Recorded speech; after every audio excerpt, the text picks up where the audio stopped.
my God. We got such great comments for the show tonight. We're going to bring your first guy up. He's been walking around the scene recently, killing it. Give it up for Joshua Marco! Thank you very much. I'll give it up to your host, Mackenzie.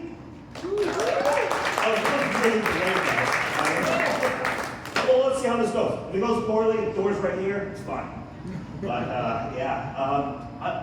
I'm 42, and I just got braces. Like, you see this?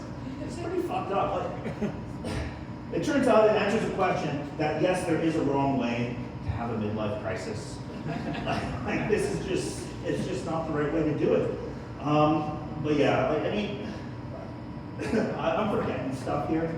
And Mackenzie said his dad's a Gen X. I'm almost a Gen X. I'm an older millennial. And I found out recently that my demographic is actually guys who say, yeah, I don't need to stretch. I mean, you guys know those guys? I'm injured all the time. But yeah, the other thing too is, yeah, so I mean, I have a lot of, I misplace things all the time. Mainly my rage. I think I misplace it so much, and I think it's because I found out that I have daddy issues. Like the main issue is that I'm a dad. Apparently it's too late to resolve those issues. My wife hates that joke, but you know what I say to her? I say that she is not here, so please don't tell her I said that joke. But no, my oldest son, he's 14, and he's a good kid. He doesn't really talk back, per se, but he just says things. You know what I mean? Like, I used to tell him all the time when he was a kid, I'd say, you're my favoriteest little boy. Like, and ever since he was a toddler, and I said that to him last week, and he goes, how many little boys do you like?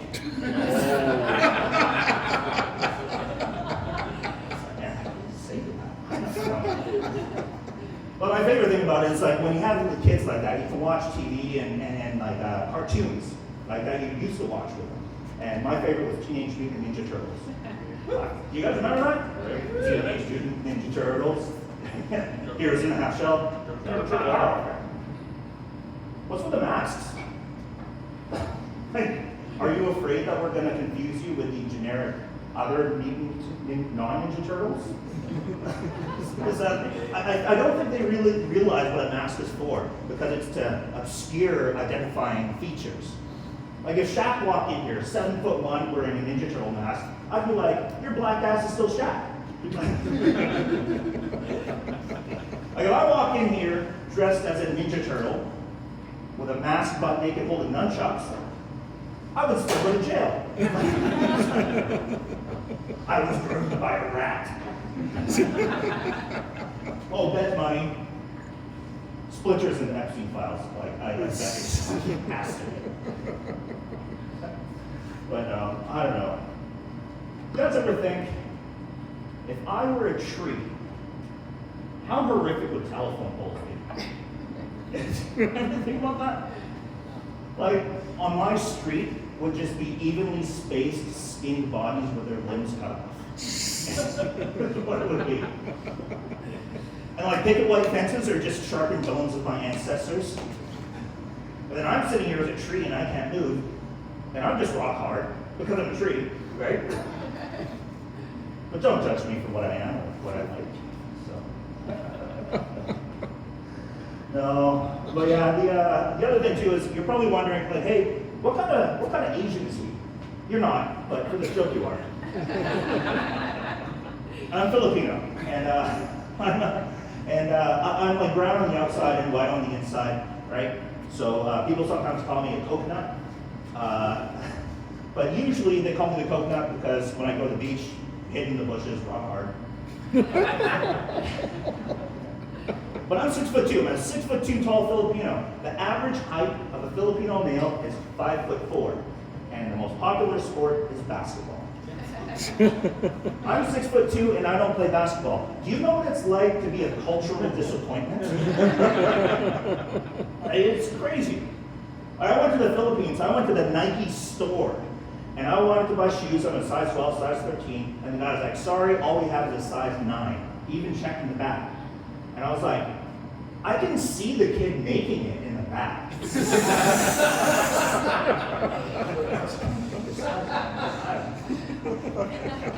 Here's another thing, that Filipinos, we're late all the time. Like I'm late all the time, and my wife thought it was because of my ADHD, but it's Filipino stuff, and she's just culturally insensitive, really what it is.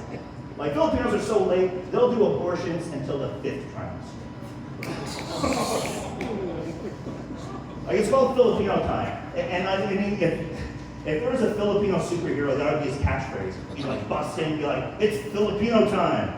And then just nothing would happen for an hour. Yeah. There's a funny thing that happened the other day. I was driving down the street and I saw a car in front of me and it said, had a sign in the back. It said, resist racism in the back window. Which is a really weird thing to say because I only resist things that I really like. I don't know about you guys. Like it's racism, it's not carbs and sugar. Right? Like you're never gonna have someone go up and on Saturday and be like, oh man, I've been so good this week. On my cheat day, I'm doing N-word hard R. It's just not gonna happen, right?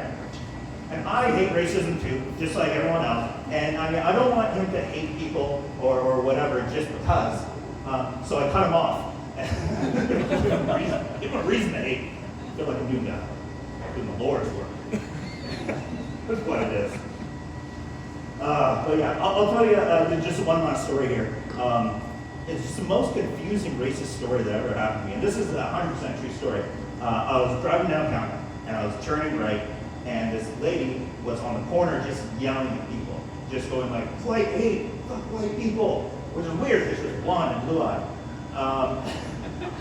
Now, I'm not saying that she was unhoused, but she had all the symptoms of someone who was unhoused. Like, sticks in the hair, dirty knees. So anyways, she was saying, fuck white people, and she walks up right to my car, and she's like, give me the figure and stuff like that. And she comes around to the side, and she couldn't see that I wasn't white. And so then I wind down the window, because usually when you're approached with something, people fight, what is it? Fight, flight, or freeze, right? I friendly. So then she comes up and starts like, fuck white people, and I wind down the window, and I go, hello. Like exactly like that. I lean back, my eyebrows go up like I was born in the land of whimsy. And she goes, are you white? I was like, no, I'm Asian. And then she goes, oh. And I swear, she went, so sorry. She's wearing a fucking kimono. I don't know how I feel about that. But anyways, I'm glad I could share it all with you. Thank you very much. My name is Josh Manton. Yeah, this mic stands